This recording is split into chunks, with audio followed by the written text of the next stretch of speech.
bien. Donc moi c'est Stécie du compte Instagram et de la chaîne Les Sœurs Fileuses. Je suis également créatrice de Patreon et aujourd'hui on se retrouve pour un haul. Avant ça je vais vous présenter ce que je porte. Donc c'est le chemisier Wendy de chez Sophie Denis dans une viscose églantine et Zoé et des petits boutons Veritas. Je vous mettrai tous les liens en barre d'infos. Je sais pas si la viscose est encore disponible parce que j'ai vu qu'ils faisaient un petit nettoyage sur leur site, donc je vous mettrai quand même les liens si je les retrouve ou un site autre qui les revend encore. Aujourd'hui du coup on se retrouve pour un haul. Je sais ce que vous vous dites, elle avait pas dit qu'elle allait revoir sa consommation de tissu. Effectivement, sauf qu'il n'y a pas que du tissu que je dois vous montrer. Et en plus de ça, j'avais besoin de pantalons puisque j'ai pris un petit peu de poids et je suis un petit peu à l'étroit. Donc je me suis dit que j'allais m'en refaire. J'avais pas forcément envie d'acheter des jeans dans la fast fashion puisque de toute façon pour qu'ils craquent au bout de 6 mois, 1 an, non merci.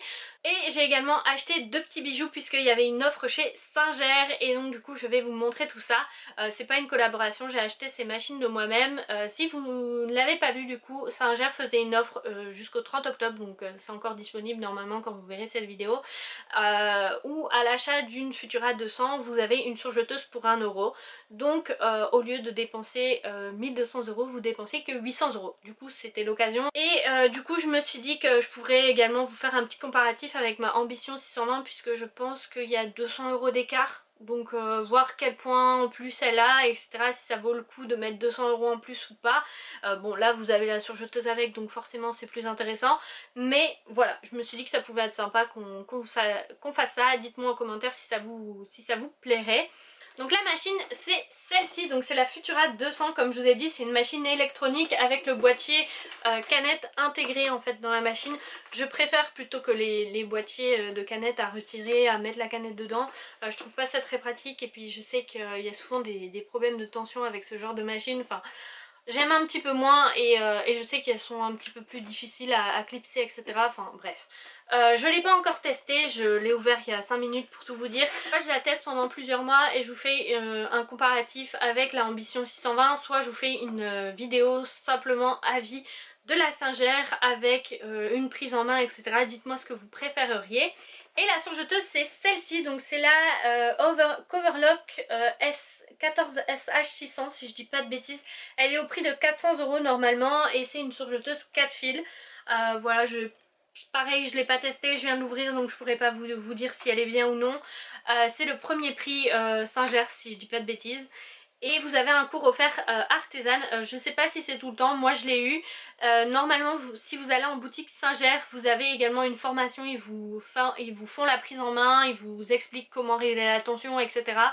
Moi je ne l'ai pas eu puisque c'est mes parents qui sont allés la chercher et voilà, ça fait plus de 10 ans que je couds, si pas plus, donc je savais que c'était pas forcément nécessaire, je savais que j'allais me débrouiller, mais le gars de chez Singer à Lille était vraiment super top. Mon père l'a beaucoup apprécié, il s'inquiétait vraiment de savoir si j'allais réussir à l'enfiler ou non. Mais voilà, normalement vous avez une formation donc vous inquiétez pas. Et l'offre est disponible uniquement dans les magasins Singer. Je ne vous ferai pas de vidéo comparative pour la surjeteuse puisque ma Coverlock 4.0 de chez Pfaff est une machine un peu plus haut de gamme, donc je sais déjà ce que je vais vous dire. Mais voilà, je pense, si je dis pas de bêtises, que la Ambition et la Futura sont dans des prix assez similaires de ce que je me souviens avoir payé. Après je sais qu'il y a eu des augmentations, donc à voir. Mais voilà, dites-moi si ça vous intéresse, quel genre de vidéo ça vous intéresse, plus prise en main, avis ou comparatif. Je vous ferai ça avec plaisir. Et donc si vous recherchez une surjeteuse et une machine, n'hésitez pas si l'offre vous intéresse. On passe maintenant au tissu, j'en ai 2 à motif à vous présenter, tout le reste c'est de l'uni et on commence par celui-ci. Donc c'est une soie noire avec des petites fleurs orange, bleu, on dirait un petit peu des feux d'artifice, franchement je la trouve canon, qui provient de chez So Tissu. Elle est à 24,90€ du mètre. Moi j'ai profité du code promo que Cindy avait fait lors de son live de moins 30% pour me l'offrir. Je l'avais déjà repéré cet été sauf que j'étais pas sûre du projet et c'était quand même un coût, donc du coup je m'étais dit que j'allais attendre, que j'avais déjà pas mal de tissus et du coup quand il y a eu le code promo j'en ai profité. Je la trouve vraiment très jolie. À la base je voulais me faire la Nina dedans et j'hésite un petit peu parce que c'est vrai que le tissu est déjà très chargé entre guillemets et la Nina est aussi une robe très imposante et j'ai peur de ne pas la mettre assez souvent et de ne pas rendre assez hommage à ce tissu. J'ai aussi un petit peu peur du rendu, Donc dites-moi ce que vous feriez vous, soit peut-être un chemisier éventuellement, mais voilà, j'en ai 2 mètres. Alors je sais que normalement la Nina c'est 3 mètres, sauf que comme je suis assez petite et que j'ai une amie qui l'a fait et qui a eu beaucoup trop de tissu, elle m'a dit que 2 mètres ça serait suffisant. Donc je me suis dit que j'allais en prendre 2 mètres et je verrai bien si j'ai assez ou pas. Le second tissu à motif me tient tout particulièrement à cœur puisqu'il s'agit d'une créatrice lilloise. J'aime toujours mettre en avant des petits créateurs, mais là en plus du fait que ce soit de ma région, bah, ça me tenait encore plus à cœur. Ce n'est pas une collaboration, encore une fois. Et en fait ce sont des tissus éco-véreux, donc des viscoses éco-véro imprimés en France, donc tout ce qu'on aime. Et je la suivais mais j'avais jamais prêté forcément attention, enfin c'était pas dans mon feed régulièrement. Et Made in Charlène a mis en avant un de ses tissus de son ancienne collection et sa nouvelle collection sortait quelques jours plus tard il me semble. Donc c'est Maison Blue Mood et j'ai craqué pour le tissu circé, donc c'est un tissu un peu de terracotta avec des motifs indiens. Franchement je l'adore. Il y avait également le azalée qui me tentait beaucoup, donc qui était plus dans les tons lilas, fleuri lilas, mais je me suis dit que je verrai plus tard puisque j'ai quand même pas mal de tissus et ils ont aussi un coût, je crois qu'ils sont à 24 € du mètre. J'ai pris 2,70 m si je dis pas de bêtises. Quelque chose comme ça, en tout cas plus de 2 mètres, ça c'est sûr, puisque je pense me faire soit la robe Pléiade 2, soit la blouse Miramas. Je sais pas encore trop, alors certes c'est pas le même métrage, mais je l'ai montré à ma soeur, elle m'a dit oui elle est sympa, s'il faut tu peux me faire quelque chose dedans. Donc je me suis dit qu'au pire ça serait pas gâché. Mais voilà, elle est vraiment très très belle, je l'adore. Le prochain tissu est quand même un petit peu moins intéressant puisqu'il s'agit de Zorb, donc c'est la matière absorbante. J'avais acheté en fait le coffret d'Artisan avec Charlotte Jobert pour les culottes menstruelles et j'avais su en couper 3 sauf que je savais que ça allait pas être assez et que j'allais devoir m'en refaire. J'avais déjà toutes les matières sauf que il me manquait de Zorb, donc du coup j'en ai acheté. Donc là moi je l'ai acheté sur un site professionnel, mais vous pouvez en retrouver chez Mondial Tissu, je vous mettrai des liens en barre d'infos. Et en fait c'est la matière absorbante que vous mettez à l'intérieur avec de l'éponge de bambou. Vous pouvez switcher les couches en fonction des différents flux. Et vous pouvez également les mettre dans les couches bébés. Je sais pas s'il y a d'autres utilisations du Zorb, à voir. Moi je les connais que pour ça, donc Les 3 prochains tissus proviennent de chez Atelier de la Création et c'est pour faire mes fameux pantalons. Le premier c'est un tissu chino vert sapin que je trouve magnifique. Il est également élastane comme ceci et vous avez les petites rayures du sergé. Franchement je le trouve vraiment trop beau. Et c'est pour réaliser le pantalon Sousse de Belen Paris. Je le trouve vraiment magnifique ce pantalon. Et Maureen Passion Couture l'avait réalisé et elle avait dit qu'il fallait faire attention au haut que vous mettiez avec parce qu'elle avait fait une blouse qui était un petit peu ample et finalement le rendu n'était pas très beau. Moi j'ai une idée de patron un petit peu plus cintré, il faut juste que je le patronne moi-même puisqu'il n'y a pas le patron est pas déjà existant, ou du moins je ne l'ai pas vu, et pourquoi pas en faire un patron des sœurs fileuses, voilà. Mais en tout cas je l'imagine déjà, j'imagine la tenue déjà très bien. Et j'ai hâte de me la réaliser. Le prochain tissu, il s'agit d'un tuile polyviscose noir. Donc en fait c'est un mixte entre un tissu sergé et un tissu viscose. Il a la même fluidité mais il est quand même assez épais et vous gardez cet effet un peu de ligne du sergé en fait. Je ne sais pas si vous verrez bien, sachant qu'en plus c'est du noir, donc voilà. Et je compte me réaliser un pantalon que j'avais acheté chez Zara mais qui ne me va plus. Et il me faut justement un tombé un petit peu fluide, un petit peu lourd.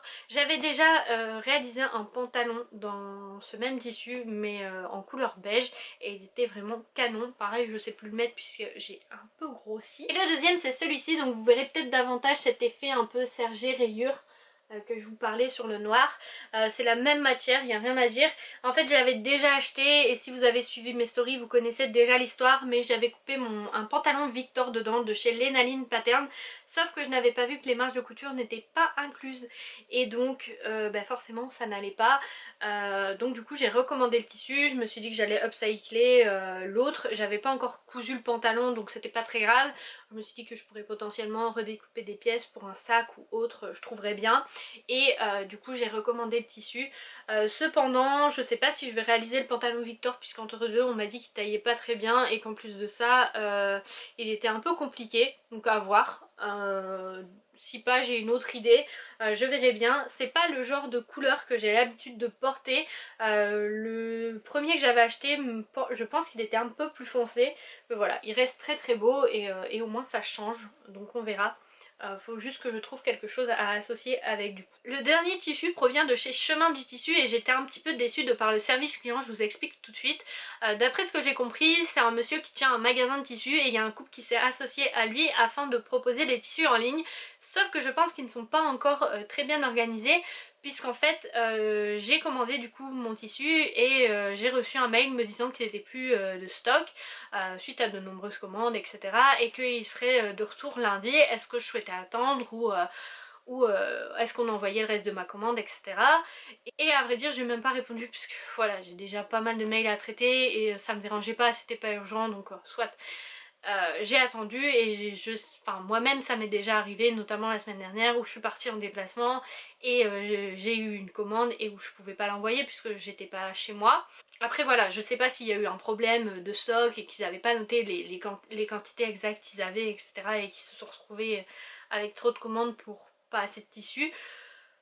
Soit. Et là où j'ai pas compris, c'est qu'on m'appelle une semaine après pour me dire que le premier tissu était de retour, sauf que le deuxième ne l'était plus. Qu'est-ce que je voulais faire? Et dans ma tête je me suis dit remboursez-moi parce que je vais pas attendre éternellement. Je vais attendre encore une semaine que vous allez avoir le nouveau et finalement ce sera l'autre qui sera plus de stock. Enfin, ça peut être un jeu sans fin et ça m'a un petit peu agacée, je dois avouer. Et j'ai pas en fait compris pourquoi quand ils ont reçu ma commande, ils ont pas mis les 2 mètres de côté. Alors pas forcément les couper parce que je sais que niveau logistique il aurait pu se perdre, etc. Mais juste noter sur le rouleau ou mettre le rouleau de côté s'il y en avait plus énormément. Enfin, j'ai pas compris et j'ai été un petit peu déçue. Donc voilà, ma première commande s'est plutôt mal passée, ça me donne pas envie de retenter. Je sais pas si vous aviez déjà commandé sur ce site et si vous avez eu le coup. Je vais quand même vous montrer le tissu et il s'agit de celui-ci.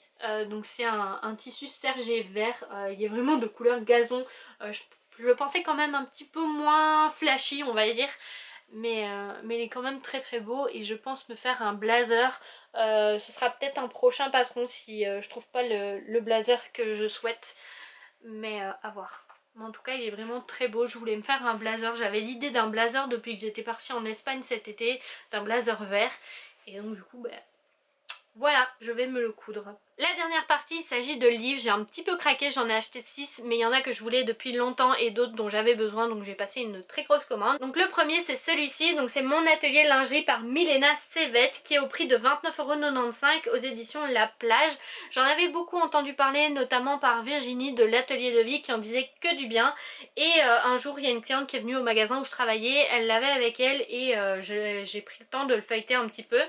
Et j'ai trouvé vraiment très sympa, très complet. J'en ai beaucoup de Charlotte Jobert, mais je me suis dit qu'un de plus d'une autre créatrice ça pouvait être sympa, ça pouvait permettre d'apprendre d'autres techniques.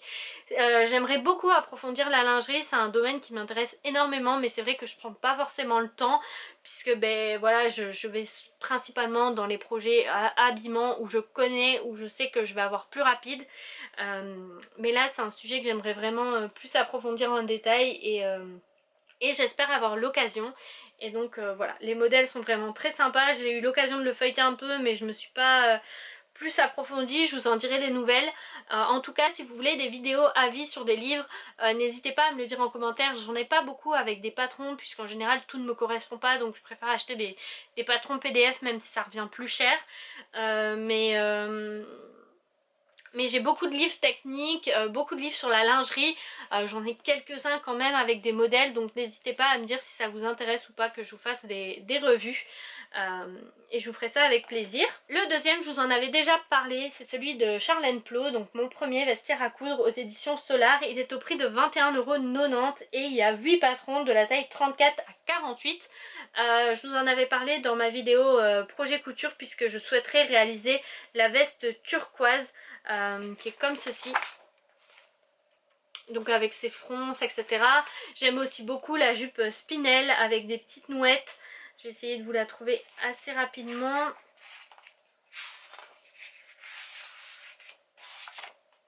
Voilà, elle est juste ici, j'aime beaucoup. Je la trouve vraiment très sympa. J'aime aussi beaucoup le pantalon qu'elle porte en couverture avec la petite blouse. Je trouve ça vraiment mignon. Il y a beaucoup de patrons que j'aimais bien, donc c'est pour ça que je l'ai pris. Sinon en général, bah, comme je vous ai dit, je prends des patrons PDF. Le troisième livre c'est celui-ci, donc il s'agit de Coudre le stretch par Marie Poisson aux éditions La Plage qui est au prix de 24,95 €. C'est un livre vraiment très sympa, j'en avais beaucoup entendu parler notamment sur la chaîne de Raphaël Deven puisqu'elle a tendance à coudre le t-shirt Briac assez régulièrement et à le décliner en plusieurs versions. Je m'étais un petit peu arrêtée sur ce livre suite au pull que je souhaitais faire et finalement je me suis tournée vers le patron PDF d'Atelier des Premières, mais pourquoi pas réaliser une version du t-shirt Briac.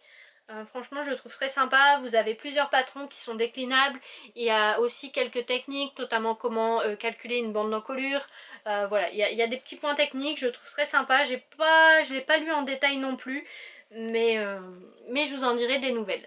Et les trois derniers livres que j'ai à vous présenter vous intéresseront peut-être un peu moins puisqu'il s'agit de livres techniques modélisme, et si vous n'avez pas de notion en modélisme ça peut être compliqué de les comprendre puisqu'il s'agit des livres ES Mode. Le premier c'est celui-ci, donc c'est la maille en coupé cousu afin de vous proposer notamment des patrons en jersey, puisque c'est vrai que lors de ma formation on n'avait pas approfondi le sujet, on avait juste fait la base et ensuite on avait eu des feuilles nous disant comment créer une capuche, comment avoir un modèle un petit peu plus ajusté, mais rien de waouh.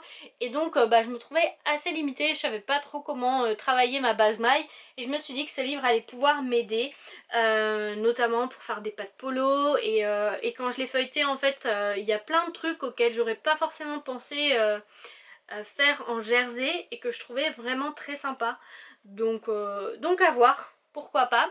Le deuxième c'est celui-ci et vous allez comprendre l'un des projets Les Sœurs Fileuses puisque c'est le vêtement masculin. J'aimerais me lancer dans le patron des vêtements masculins puisque j'ai cru comprendre que ça manquait et que ceux sur le marché n'étaient pas forcément au goût de tout le monde. Donc je me suis dit pourquoi pas tester. Il y a notamment une veste qui m'intéresse beaucoup et qui je pense pourrait plaire à mon neveu, même si mon neveu est très marque etc. Je pense que ça pourrait être sympa, alors il faut que je vous la retrouve. Donc c'est celle-ci que je trouvais vraiment sympa et je sais que mon neveu met ce genre de veste et c'est vrai que j'en avais encore jamais vu de patron comme ça. Je vais tester ça, approfondir le sujet. J'ai beaucoup de sujets à approfondir, la lingerie, le modélisme homme, mais voilà, je trouvais ça sympa. Alors c'est pas un projet pour tout de suite, mais dans quelques mois on verra si j'ai réussi à creuser davantage le sujet. En tout cas c'est quelque chose que j'aimerais vraiment bien faire et vraiment bien vous proposer. Et le dernier c'est celui-ci, donc c'est la gradation. Forcément qui dit patron dit gradation, comme les femmes, les hommes ne mettent pas tous une taille S, donc forcément il faut grader, et comme j'y connais absolument rien en gradation homme, il me fallait ce livre pour décortiquer un petit peu le sujet. Donc voilà, j'ai hâte de m'y mettre et d'apprendre plein de choses et pourquoi pas notamment vous partager l'avancée. Donc voilà, c'est tout pour cette vidéo, j'espère que ça vous a plu, je vous fais de très gros bisous et je vous dis à très vite. Bye!